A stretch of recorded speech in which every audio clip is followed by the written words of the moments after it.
कि सही वक्त पे सही बंदा सही जगह पे लाना है।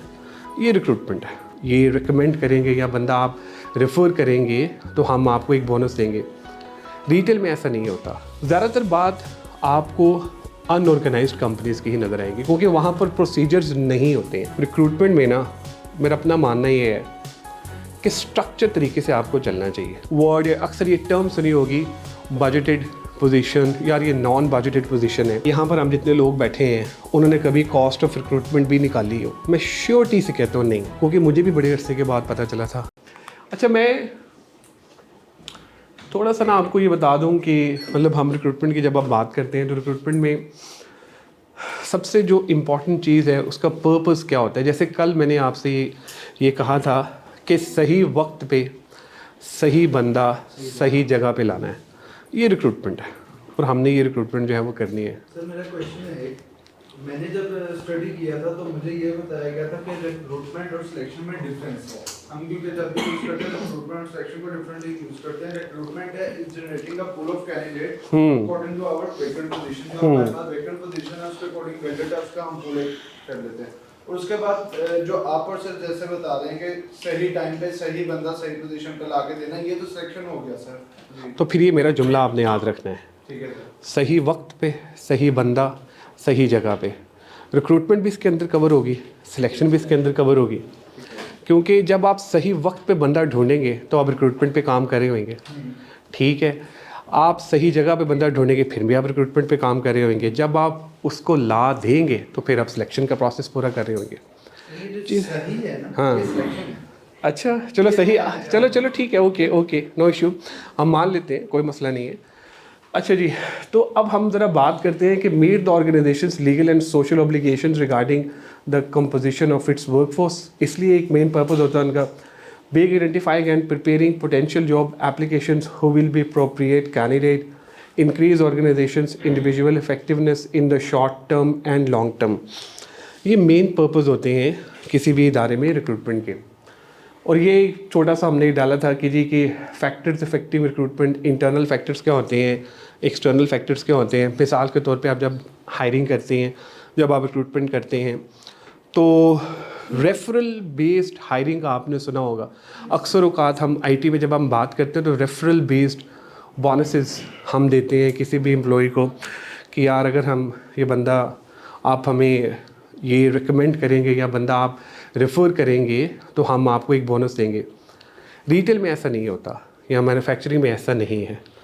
लेकिन मेरा ख़्याल है अब आके कुछ इदारों ने इस पे काम करना स्टार्ट किया है। इसी तरह डिफरेंट एक्सटर्नल फैक्टर्स होते हैं जो कि हमें इसके अंदर आते हैं। अब देखेंगे आप तो इंटरनल फैक्टर्स में जो मेन जो पॉइंट्स हैं वो है रिक्रूटमेंट पॉलिसी। आज हम बात करेंगे, जैसे कि हमारी ग्रुप की डिस्कशन है कि रिक्रूटमेंट पॉलिसी।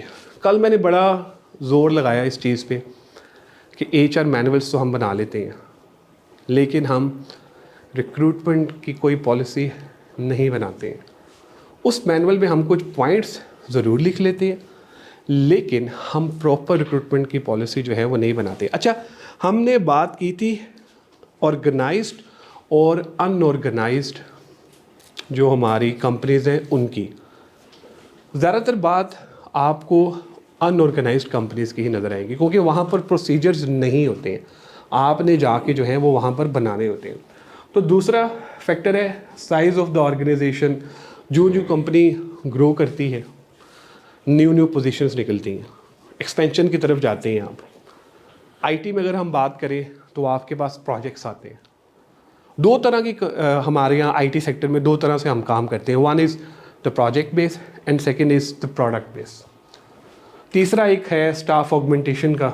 उसमें होता है कि हम एक कंपनी खुली हुई है, वो क्या करते हैं बाहर से ना उनको एज ए थर्ड पार्टी वो उन बंदे प्रोवाइड करते हैं। तो ये चीज़ें चल रही होती हैं।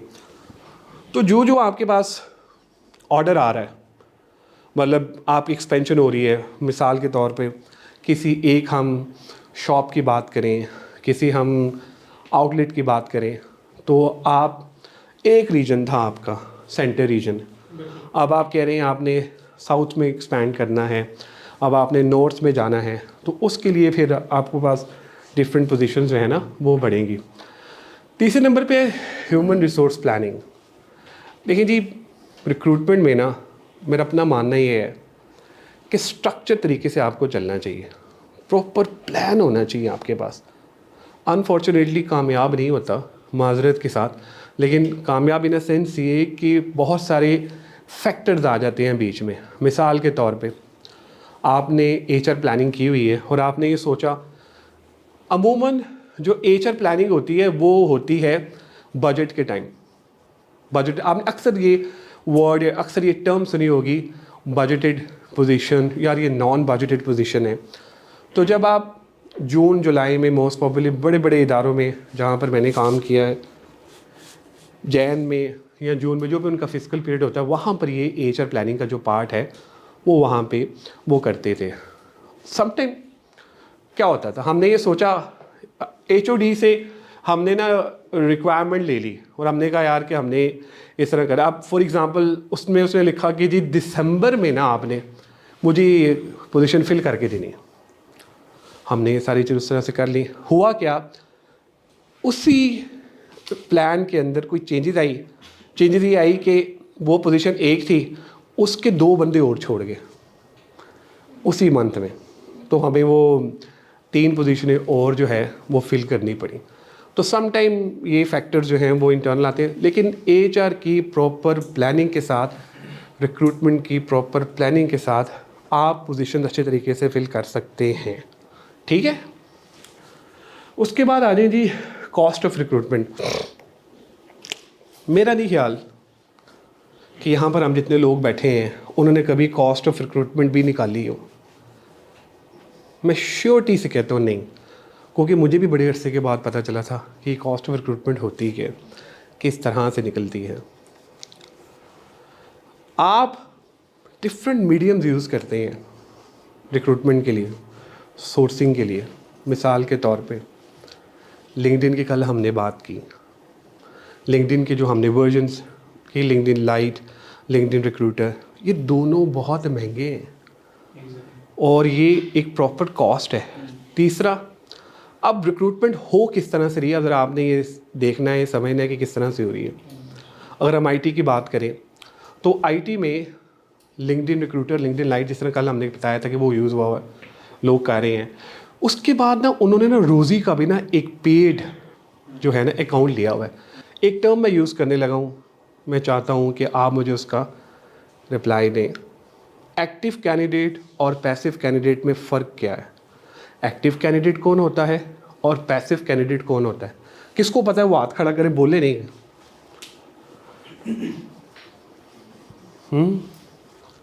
एक्टिव और पैसिव कैंडिडेट नहीं? बताओ। एक्टिव कैंडिडेट वो होता है जो मतलब लूकिंग फॉर जॉब के लिए देख रहा होता है, और पैसिव कैंडिडेट आप उसको स्पेसिफिक ले सकते हैं। तो मतलब पता हम उसको अगर कांटेक्ट कर ले, हेड हंटिंग जिसको हम कहते हैं, तो उसके सेंस में उसको हम पैसिव। सही कह रहे हैं, ऐसे ही है। जिसने खुद से अप्लाई नहीं किया, हाँ, पैसिव है। जो खुद अप्लाई कितने लोगों को ये टर्म पहले से पता थी? 3 लोगों को ही, बाकी लोगों को नहीं। अच्छा, 4 को। तो there are the 2 terms, one is active candidate जिस तरह भी वसीम ने बताया, और दूसरा इज़ पैसिव कैंडिडेट। यही है, ये 2 ही टर्म्स हैं। अच्छा, अब एक्टिव कैंडिडेट को जब आप अप्रोच करते हैं तो उसका तरीका वारदात ज़रा डिफरेंट होता है। पैसिव कैंडिडेट को आप अप्रोच करते हैं तो वो डिफरेंट तरीके से आप अप्रोच करते हैं। एक्टिव कैंडिडेट तो वो है जो कि आसानी से हाथ आ जाएगा आपके, वो इजी है, उसको काबू करना भी। लेकिन पैसिव कैंडिडेट के लिए आपको बहुत ही ज़्यादा मेहनत करनी पड़ती है और आपको अपनी ऑर्गेनाइजेशन को बेचना पड़ता है। जो कॉस्ट, एक्चुअल कॉस्ट लगती है ना, जो आपकी, जो मैंने अभी तक देखा है रिक्रूटमेंट पे, वो पैसिव कैंडिडेट पे ज़्यादा लगती है। क्योंकि सबसे अच्छा, खाली कॉस्ट पैसों की कॉस्ट नहीं है मेरे भाई, ये मैं आपको बता दूँ। Time is the cost, energy is the cost, ठीक है, और पूरी वो चल रही होती है। अच्छा, सीईओ ऊपर से ना सारी चीज़ें देख रहा होता है, वो फ़ोन करके कहता है यार पोजीशन अभी तक फिल नहीं हुई। वो ना कैलकुलेट कर रहा होता है, मैंने इसको सैलरी भी दे दी, रोज़ी का अकाउंट भी दे दिया, लिंक्डइन रिक्रूटर भी कहा था भाई ने 2.5 लाख रुपए का, वो भी दे दिया पर मंथ, लिंक्डइन लाइट भी दे दिया। भाई तो अब पोजीशन फिल क्यों नहीं हो रही? बंदा नहीं आ रहा। तो एक्चुअल में होता ये है कि पैसिव कैंडिडेट में ना आप उसको कस्टमाइज्ड मैसेजेस करते हैं। अच्छा, बहुत सारे, जैसे कल सदफ सिस्टर ने ATS की बात की थी, लिंक्डइन पे भी, ATS पे भी आप कस्टमाइज्ड मैसेजेस जो है ना वो भेज सकते हैं लोगों को कि जी फॉर एग्ज़ाम्पल ये हमारी कंपनी है और हम इन प्रोजेक्ट्स पे काम कर रहे हैं, ये हमारा टोटल हेड काउंट है। अगर तो आप टेक में काम कर रहे हैं तो लिंक्डइन ही वाहिद एक ज़बरदस्त ज़रिया है जहाँ से आप बंदे ले सकते हैं। कैंडिडेट है ना, जो आज का कैंडिडेट है, जो जी जेन है, वो क्या चाहती है, उसको क्या चाहिए, क्योंकि आपने रिक्रूट करना है ना, आपने जी जेन को रिक्रूट करें। मतलब आप थोड़े से मिलेनियर्स जो हैं उनको भी करते हैं, बाकी लोग भी, लेकिन ये जो टाइम है ये तो जी जेन का टाइम है। अब जी जेन क्या चाहती है या क्या कहती है?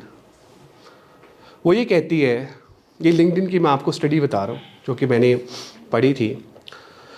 वो सबसे पहले कहते हैं जी जेन, वो ये कहती है कि हमें ना फ्लेक्सिबिलिटी होनी चाहिए, flexible working hours, flexible timings जो है वो हमारी होनी चाहिए। दूसरा वो कहते हैं वेल बीइंग के ऊपर काम करें, हमारी मेंटल वेल बीइंग, हमारी वेल बीइंग हमारे ऊपर काम करें। तीसरा वो ये कहते हैं कि पर्पस होना चाहिए किसी जॉब का, कोई जॉब जो है ना उसका कोई पर्पस होना चाहिए। मेरा अपना मानना ये है, जब मैं रिक्रूटमेंट करता हूँ मैं 2-3 चीज़ें ज़रूर देखता हूँ किसी भी कैंडिडेट में। लेकिन जैसे कि कल भी मैंने बताया और आज भी बता रहा हूँ, इतनी फ़नकार कौम है, ऐसे ऐसे फ़नकार हैं कि आपका जज करना बड़ा मुश्किल होता है, बहुत मुश्किल होता है। लेकिन अब जाके कुछ हद तक मुझे ज़रा समझ आ जाती है कि क्या सिनेरियोज़ हैं, क्या चीज़ें चल रही होती हैं। मतलब समहाउ अभी भी I am in a learning phase, फिर भी मैं देख लेता हूँ। लेकिन मेरे नज़दीक सबसे इम्पॉर्टेंट चीज़ है वो है उस बंदे की ईमानदारी, ऑनेस्टी, कि वो ऑनेस्ट है या नहीं है। लास्ट ऑर्गेनाइजेशन को अगर वो छोड़ के आया है, किन टर्म्स एंड कंडीशन पे छोड़ के आया है। आप इमेजिन करेंगे, जब हम रिक्रूटमेंट करते हैं, मैं एक इदारे में काम कर रहा हूँ, हेड ऑफ़ HR, हमारे सारे जो प्रोसेसेस हैं ना बड़े स्ट्रीमलाइंड हैं।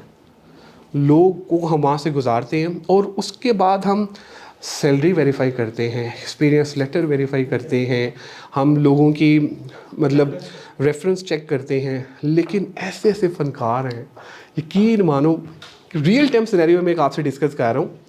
हमने कैंडिडेट को ऑफ़र किया, ऑफ़र करने के बाद एक प्रीवियस, इस करंट इदारे की बात नहीं कर रहा, प्रीवियस इदारे की बात कर रहा हूँ, कैंडिडेट को जॉब ऑफ़र की। क्योंकि ये सारे रिक्रूटमेंट से रिलेटेड आपको मैं इश्यूज़ बता रहा हूँ कि किस तरह से आप भी इसको एड्रेस कर सकते हैं।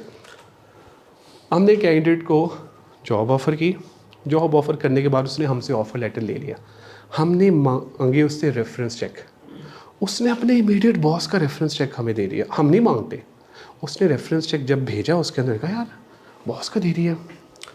बॉस के साथ उसकी कहानी सेट हो चुकी हुई थी कि ऑफ़र लेटर लेकर आओ, तुम्हारी यहाँ सैलरी बढ़ा देंगे। वो ऑफ़र लेटर लेकर आया, बॉस के साथ कहानी सेट, हमने उसको दे दिया, वहाँ से रेफरेंस भी उसका बड़ा अच्छा आ गया, सारी चीज़ें ठीक हो गई, उसने हमें ज्वाइन नहीं किया।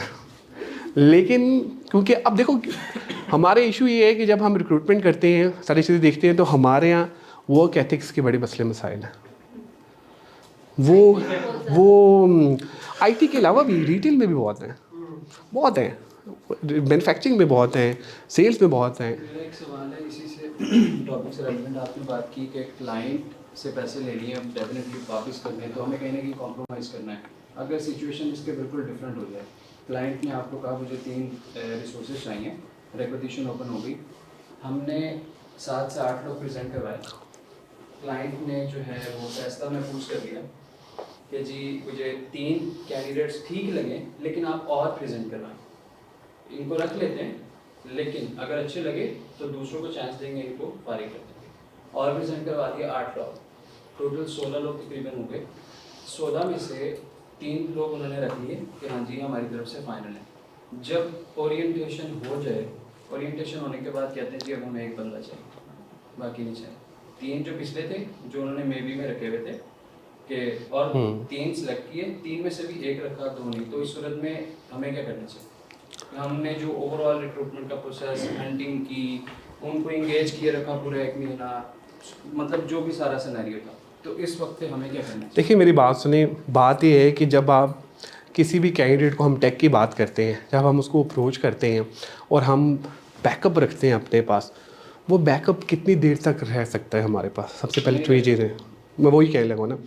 अगर आपने एक कैंडिडेट को अप्रोच किया और ओरिएंटेशन करवा दी, उसके मसले मसाइल निकले, ठीक है, लेट्स सपोज उसके मसले मसाइल निकले, अब क्लाइंट कहता है, क्लाइंट ये नहीं कहता कि महीने का वेट करो, वो कहता है कल से ही ज्वाइन कराओ। तो जो आप उसको ज्वाइन कराते हैं या चीज़ें चलती हैं, उतनी देर में वो जो आपका बैकअप होता है ना, वो निकल जाता है। और वो क्या करते हैं, उनको भी ऑफर्स मिल जाती हैं।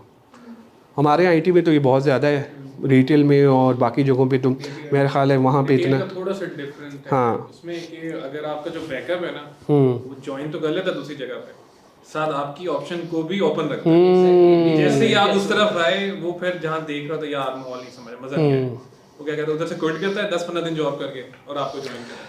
तो अब ज़रा हम देखते हैं कि जब मैंने आपको बताया कि कॉस्ट में फिर हम चीज़ें देखते हैं कि हमने कौन से मीडियम हम यूज़ करें। जैसे फॉर एग्ज़ाम्पल एडवर्टीज़मेंट की तरफ हम जाते हैं, उसकी एक अलग कॉस्ट है। अगर हम रेफरेंस बेस्ड बोनस देते हैं, उसकी एक अलग कॉस्ट है। अगर हम लिंक्डइन यूज़ करते हैं, इवन हम रोज़ी यूज़ करते हैं, उसकी एक अलग कॉस्ट है। तो वो हमें कॉस्ट कहीं ना कहीं से जो है ना, वो बेयर करनी पड़ती है।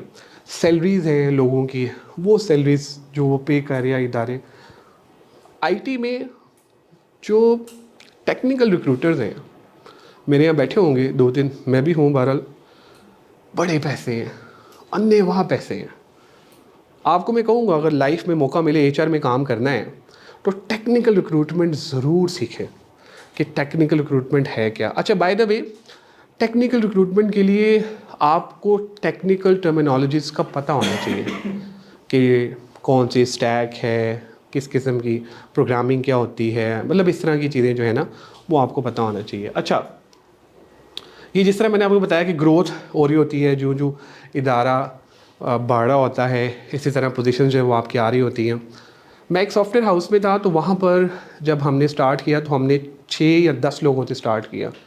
उसके बाद हम 30 पे गए, 50 पे गए, 70 पे गए, उसके बाद हम 100 पे चले गए। फिर एक जगह पे आगे ब्रेक भी लग गई हमें, फिर नीचे से डिक्लाइन भी हुआ, कुछ लोग छोड़ के गए नीचे। जब कैंडिडेट आपको कॉल करता है ना, जो जी जन की हमने बात की, सॉरी, जो रिक्रूटर जब कैंडिडेट को कॉल करता है, आजकल हो क्या रहा है, मेरे टाइम पे ऐसा नहीं था बाय द वे। 2005 में जब मैंने करियर अपना स्टार्ट किया था, 2004 में, आप किसी भी कैंडिडेट को कॉल करते हैं ना, सबसे पहले आपने कॉल की। For example, I am working as a recruiter और मैं कॉल करता हूँ, hi hello this is Hasan Raza. मैं किसी से बात करूँ, उससे मैं कहूँगा कि आपके पास टाइम है, मैं आपसे बात कर सकता हूँ? हाँ ठीक है। उसने कहा जी बताएं। उसने कहा जी हमारे पास ये एक पोजीशन है आपके पास, हम चाह रहे हैं कि आप हमारे साथ काम करें। आपके ऑर्गेनाइजेशन का नाम क्या है? कहा जी ये फ़लाँ ऑर्गेनाइजेशन का नाम है। वो उसी टाइम ही ना लैपटॉप पे बैठ के आपकी वैल्यूएशन कर रहा होगा, ऑन कॉल। अच्छा, आप बताएंगे आपका इदारा क्या करता है क्या? लिंक्डइन से वो देख रहा होगा total number of head count कितना है इनका, अच्छा लाइक्स कितने हैं पोस्ट एक्टिव है लिंक्डइन पे ये कि नहीं एक्टिव है। फिर रिव्यूज़, उस ऑर्गेनाइजेशन के रिव्यूज़ कैसे हैं। आपने रोज़ी कह रहा हूँ, गूगल पे आप जाएं, लिखें कासिम अली शाह फाउंडेशन लिखें, तो वहाँ पे रिव्यूज़ आएंगे। ग्लास डोर का किसको पता है? Glass door, you don't know? हाँ नहीं, glass door is a wonderful website. वहाँ पे ये जितनी भी हमारी आईटी और बाकी जो कंपनीज है वो ऑलरेडी रजिस्टर्ड है वहाँ पर वो क्या करते हैं, कैंडिडेट अपना ना एक्सपीरियंस शेयर करता है इंटरव्यू का भी, और जो एम्प्लॉयज़ हैं वो भी अपना एक्सपीरियंस शेयर करते हैं कि जी मेरा इस इदारे के साथ कैसा रहा। बड़े बड़े ज़बरदस्त रिव्यूज़ आपको मिलते हैं वहाँ पे। सेठ ऑर्गेनाइजेशन है, इन्होंने मेरे साथ तबाही फेर दी, इन्होंने मुझे बर्बाद कर दिया, अल्लाह इनका बेड़ा गर्क करे। लिटरली बता रहा हूँ, सीईओ ठीक नहीं। और बहुत जगहों पे अच्छे रिव्यूज़ भी हैं।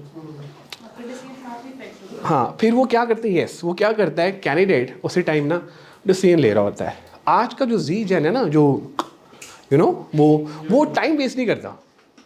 वो ये नहीं कहता I will get back to you, वो कहता है येस और नो, क्योंकि उसके पास ऑप्शन है ना। तो वो कहते हैं कि ठीक है, नहीं मैं नहीं इंटरेस्टेड। मैंने एक लड़के को आज से कुछ 1 साल पहले ROR का, पता नहीं आपने सुना होगा, Ruby on rails is a one, उसको मैंने कॉल किया, बिल्कुल 24-25 साल का मंडी बाउद्दीन का लड़का। तो मैंने उसको ना रैंडम कॉल की, उससे मैंने कहा कि ये हमारे पास एक अपॉर्चुनिटी है, तो मैं चाहता हूँ कि आप आएँ। ROR के उस टाइम बंदे नहीं मिलते थे, अभी भी नहीं मिलते, बड़े कम बंदे, अब तो ये स्टैग भी ज़रा ओल्ड हो गई। तो उसने कहा जी कि कितने पैसे देंगे आप? मैंने कहा जी हम आपको दे देंगे कोई 3 लाख 2.5 लाख की पोजीशन दी। कहता है डॉलर्स में देंगे ना तो फिर मुझे कॉल करना, मैं इस टाइम 1 मिलियन ले रहा हूँ। मुझे खुशी तो बहुत हुई यार कि 24-25 साल का ये बच्चा जो है वो डॉलर में पैसे ले रहा है। और ये मैं बिल्कुल फैक्ट बता रहा हूँ, ये IT के लोग यहाँ बैठे हैं, उनको पता होगा कि क्या है। हमारे यहाँ 20 साल 15 साल लगा के लोग 1 मिलियन में नहीं पहुँचते हैं, और वहाँ पे वो माशाल्लाह इन स्टैक से। अच्छा, वो जो डेवलपर्स हैं ना, वो उनके पास डिग्री भी नहीं है, स्किल है, स्किल है, डिग्री नहीं है। मैं ये नहीं कह रहा कि आपने आगे पढ़ना नहीं है, मतलब जाते साथ ही आप ये 10 लाख के चक्कर में कहो कि जी हमने डेवलपर्स बनना है, ऐसा नहीं है। इट्स अ कॉम्बो, मतलब अगर आपने आगे ग्रोथ लेनी है तो फिर आपको डिग्री भी हासिल करनी पड़ेगी और स्किल्स भी लेनी पड़ेगी। खैर जी, मैंने उसे कहा कि नहीं आने। कहता नहीं हसन भाई, लेकिन मेरा टाइम वेस्ट ना करें आप। मैं कल है भी नौकरी वैसी तो नहीं है गल भी करती, मुझे कह रहे कि टाइम वेस्ट ना करें आप। खैर मुझे खुशी बहुत हुई, और मैंने अपने कई लेक्चर्स में भी ये बताया हुआ है। तो आजकल फिर वो वहीं से आपको वैल्यूएट करते हैं, वो वहीं से आपको बता देते हैं रिव्यूज़ देख के, तो वहीं से आपको रिव्यूज़ देख के वो बता देते हैं कि जी हमने आना है या हमने नहीं आना। अनफॉर्चुनेटली हमारे यहाँ क्या होता है, वो टोटल पिक्चर नहीं देखी जाती, नेगेटिव कमेंट्स पहले देखे जाते हैं और उसी पे वो डिसीजन ले लेते हैं। इसी तरह being recruiter, I would advise to you all of them, जब भी आप किसी का रेफरेंस चेक करें ना, एक बंदे से रेफरेंस चेक बिल्कुल ना करें, कम से कम 3 लोगों से लें भाई। एक से उसकी लड़ाई भी हो सकती है, कोई मसले मसाइल भी हो सकते हैं, कोई प्रीवियस, ये नहीं हो सकता कि ऑर्गेनाइजेशन में आप काम करें तो आप सबके साथ अच्छे तरीके से काम करें हो। और बाय द वे HR के लिए अगर आप हायरिंग कर रहे हैं तो आपको और ज़्यादा केयरफुल होने की ज़रूरत है, क्योंकि हम अक्सर समझते हैं कि HR जो है ना वो हीरो है। भाई HR फेम के लिए नहीं जाता, इदारे में काम करने जाता है, सिंपल सी बात है। हमें कोई शौक़ नहीं है कि हम फेमस हों और वहाँ जाएं तो हमारी बड़ी तारीफ़ें हों, ऐसा नहीं है भाई। आपने बहुत सारी चीज़ें करनी होती हैं। जब आप रिक्रूटमेंट करते हैं तो रेफरेंस पेज को भी आप CEO को बता देते हैं कि सर ये देख लें आप, जैसे आपको मुनासिब लगता है, डिसीजन एंड में आपका है। कई दफ़ा वो आपको कहते हैं यार ये डिपार्टमेंट बंद करो, टर्मिनेशन करनी है, तो नहीं करेंगे आप, नहीं करेंगे। लॉजिक्स बताएंगे ना उनको कि सर ये नुकसान है और इसके ये मसले मसाइल हो सकते हैं, फिर उसको आप एग्जिट भी प्लान करेंगे। अनफॉर्चुनेटली क्या हो रहा होता है, बीइंग रिक्रूटर और बीइंग HR पर्सन, हम क्या करते हैं, ओरिएंटेशन कमाल करा देते हैं। जब किसी को निकालना होता है ना, एग्जिट प्लान नहीं करते उसका। दरवाजे बंद, गेट बंद, सारा कुछ बंद, खाना बंद, सब चीज़ें बंद। अगला कहता है फिर अब मैं तुम्हें बताता हूँ सोशल मीडिया पे क्या होता है। फिर कहते हैं तुमने मेरी ये चीज़ें बंद की, मैं तुम्हें बताता हूँ। तो you have to be very careful, क्योंकि ये दौर जो है ना ये बड़ा ये इम्पॉर्टेंट है। और वर्ड ऑफ माउथ, ये जो चीज़ें हैं वो ऐसे फैलती हैं। वो अब आप देखिए लिंक्डइन पे जो ज़्यादा चीज़ें वायरल होती हैं वो नेगेटिव ही होती हैं। लेकिन सर आपको पता है कि हमारा कॉर्पोरेट सेक्टर है ना, उसमें असॉल्टनेस और मैनिपुलेशन बहुत चल रही है। एम्प्लॉय में जरूरत ही नहीं होती तो वो बेचारा एक तो विक्टिम भी हो जाता है रॉन्ग पॉलिसी प्रैक्टिस का। उसके बाद वो बेचारा जाकर उठ के जी सकता है कहीं और अप्लाई, लेकिन वो उनके बारे में बात नहीं कर सकता। और इवन दैट यहाँ भी मैंने एक्सपीरियंस किया, कंपनी का नाम नहीं लेता, कि इनके एक HR ने CEO ने पूरे लाइन मैनेजर जो 30+ लाइन मैनेजर उनको पैसे फारिग कर दिया विदाउट सैलरी। और उनको ऐसा बोल किया हुआ था कि वो बेचारे जो थे ना बाहर जाके बात तक नहीं कर सके और इवन तक FIR तक नहीं करवा सके। तो यहाँ पे हमारी भी यही प्रैक्टिस है। और एचआर का क्या रोल होता है कि एचआर तो सीईओ की कंसर्न भी लेता है, एम्प्लॉय की कंसर्न भी लेता है। अब जब वो खुद फ्रस्ट्रेटेड बर्न आउट हो जाता है तो समझ नहीं आती भी किधर असल में ना हमारे एचआर को ना, मैं अक्सर कहता हूँ ना, वो एक विलन समझा जाता है। ऐसे वो अमरीश पुरी था ना पुराने ज़माने में, वो या शक्ति कपूर है, वो समझा जाता है कि यार ये वो तो वो। लेकिन हमारा जो रोल है ना वो बड़ा इंपॉर्टेंट होता है यार।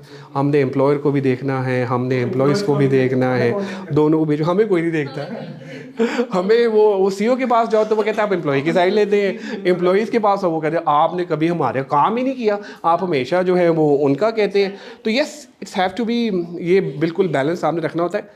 दूसरा देखें, आपने ना, मैं ये फैक्ट बता रहा हूँ, अल्लाह ताला की बारगाह में भी जवाब देना भाई। Exactly sir. तो ये जो है ना, ये मैं मेरे साथ जो लोग काम करते हैं ना उनको पता है, मैं तो कई जगहों पे आई विल टेक स्टैंड कि ये नहीं होना, तो ये हमने नहीं करना। और जो कई दफ़ा फिर मुझे भी फिर देखिए, हम जब यहाँ बैठते हैं, ठीक है, हमने नौकरी भी करनी है, सारी चीज़ें करनी है, लेकिन जिस तरह हम अल्लाह की बारगाह में हमने जवाब भी देना, तो स्टेटस को आपने चैलेंज भी करना है कि आप देखें कि ये सर ये चीज़ें ठीक नहीं है।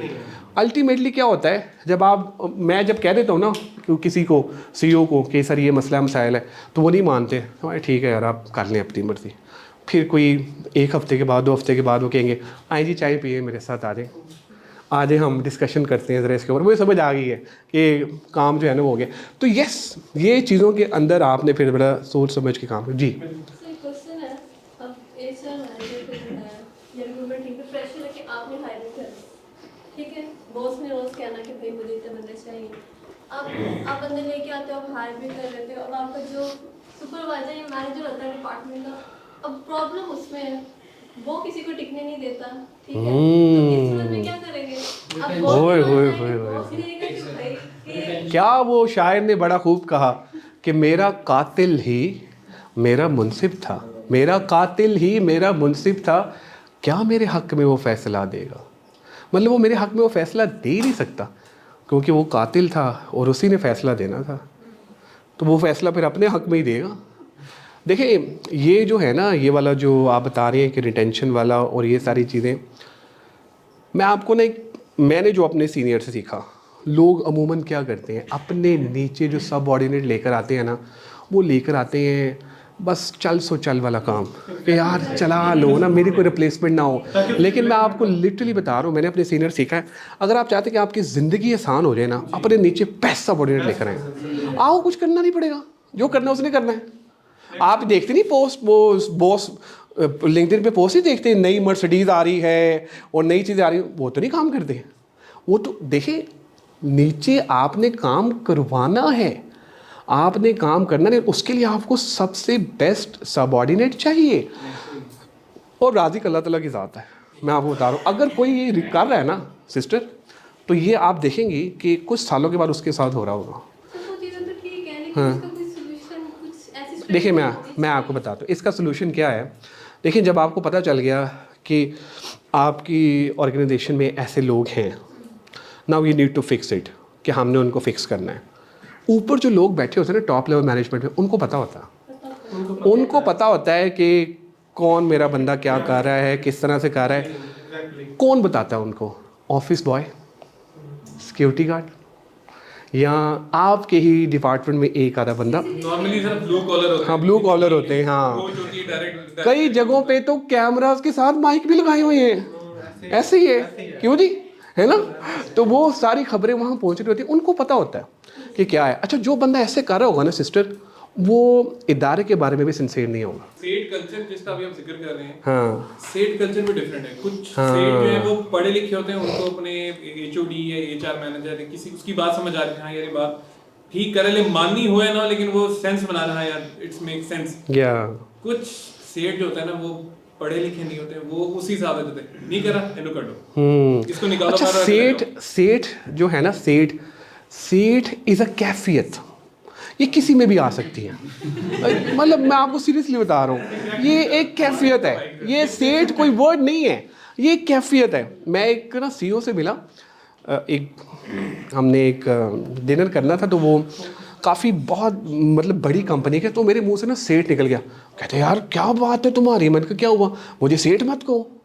मैंने कहा सर माशाल्लाह कितने बिलियंस की आपकी कंपनी है, कॉल मी सीईओ। अब उनको ना वो सेठ भी पसंद नहीं है, क्योंकि जब हम सेठ रिलेट करते हैं ना तो सेठ इज़ अ नेगेटिव वर्ड, हालांकि नेगेटिव वर्ड नहीं है, जी बिल्कुल ऐसे ही है। पॉजिटिव वर्ड है ये, लेकिन हमने इसको इस तरह से एक परसेप्शन एक ऐसी बना दी है कि सेठ कंपनी, ऐसा नहीं है। तो सेठ जो है ना ये एक कैफियत है, तो ये अब आपने जहन में रखना है, किसी में भी आ सकती है, मतलब ये आप में भी आ सकती है, मेरे में भी आ सकती है। अब वो करते क्या है अमूमन, जैसे भी आपने बात की, सबसे ज़्यादा जो रिटेंशन वाला आपने बताया ना, जो रिक्रूटर की मुसीबत पड़ी होती है, पोजीशन पे पोजीशन आ रहे हैं, बंदे जा रहे हैं, ये सारी चीज़ें, रिक्रूटर तो अपना काम कर रहा होता है, एचआर वाले जो होते हैं ना साथ, वो रिटेंशन पॉलिसीज़ पे काम करते हैं। मिसाल के तौर पे अब आपने ये आइडेंटिफाई कर लिया कि यार ये बंदा है, ये इशू है, अमूमन ऐसे सेठ या ऐसे लोग क्या करते हैं, माइक्रो मैनेजमेंट। मिसाल के तौर पे कितने बजे आया था ये, 8:30 बजे, टाइम पे, पूरे टाइम पे आ गया था, हाँ चेक करो 2 मिनट लेट होगा, ऐसे बिल्कुल सही। चेक करो। अच्छा वो अब वो भाई अटेंडेंस आपका काम नहीं है, ये आपने नीचे पेरोल वाला क्यों रखा हुआ है, एडमिन वाला आपने क्यों रखा हुआ है, ये आपका काम नहीं है। अच्छा चलो वो समझ आ गई, बुला लिया उसको, अच्छा ठीक है, अच्छा ये बताओ कि क्या क्या किया आज के दिन। वो बंदा कहेगा यार ये मतलब क्या, मुझे बताओ कि कितने बजे आए थे, कहा जी मैं जी 9 बजे आया था। ये बताओ कि 9 से 10 के दरमियान क्या किया, कहा 9 से 10 के दरमियान क्या किया, कि ये किया। 10 से 11 क्या किया, सर ये किया। 11 से 12 बताओ, अब वो बताता जा रहा है, उसके घंटे बढ़ते जा रहे हैं। अच्छा 11 से 12 क्या किया, देखिए 11 से 12 ये किया। 12 से 1 क्या किया, 12 से 1 ये किया। ठीक है, अच्छा ठीक हो गया सर, समझ आ गई। सर आपने और कुछ भी पूछना है क्या, नहीं नहीं नहीं नहीं बस ठीक है ओके। हाँ कल वॉशरूम गए थे 5 मिनट लगाए थे, आज 10 मिनट लगे। आप यकीन माने कई ऐसे इदारे हैं जहाँ पर लिखा होता है कि 5 मिनट 10 मिनट सर वॉशरूम नहीं यूज़ कर सकते आप, अंदर लिख के लगाया होता है, उन्होंने लिख के लगाया हुआ है, लेकिन वहाँ पर ये मसले मसाइल रहेंगे, वहाँ रिक्रूटर की मौज रहेगी, क्योंकि लोग रुकेंगे नहीं, उसके बाद पोजीशन आती रहेंगी, वो करता रहेगा, ठीक है ना। लेकिन बीइंग एचआर प्रोफेशनल और बीइंग रिक्रूटर, आपने इन चीज़ों को एड्रेस करना है, आपने इन चीज़ों को देखना है। अब आपके क्वेश्चन का आंसर यही मैं दूंगा, एक तो ये कि टॉप लेवल मैनेजमेंट को पता होता है कि हमने क्या करना है। ऐसे जो टॉक्सिक एम्प्लॉयज़ होते हैं, जो कि कल्चर को ख़राब कर रहे होते हैं, नीचे लोगों को टिकने नहीं दे रहे होते, देर आर बहुत सारे सिस्टम्स हैं। फॉर एग्ज़ाम्पल अभी आप आगे पढ़ेंगे सक्सेशन प्लानिंग, आपने उसके ऊपर काम ही नहीं किया होता, क्योंकि काम नहीं किया होता। देखिए बात यह है कि there are 2 types of organisation, जैसे हमने बात की थी।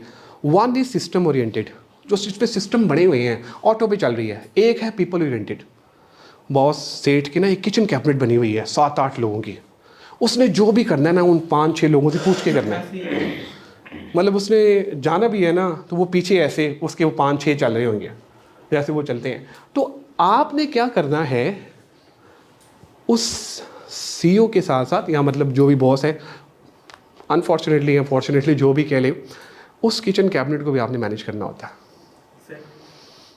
करना होता है। उसकी रीज़न ये है कि आपने कोई प्रेजेंटेशन देनी है ना, पहले आप उनको दिखाएंगे, उनको बताएंगे कि जी हमारा ये प्लान है, इस तरह से है, फिर वो ओके करेंगे, फिर वो नखरे करेंगे, फिर अल्टीमेटली जो है वो जाके हो जाएगी। तो ये फिर आपको मैनेज करना पड़ता है, इस तरह से ये सारी चीज़ें जो है ना वो होंगी। अच्छा जी, सोर्सेज ऑफ रिक्रूटमेंट में इंटरनल सोर्सेज हैं और एक्सटर्नल सोर्सेज हैं।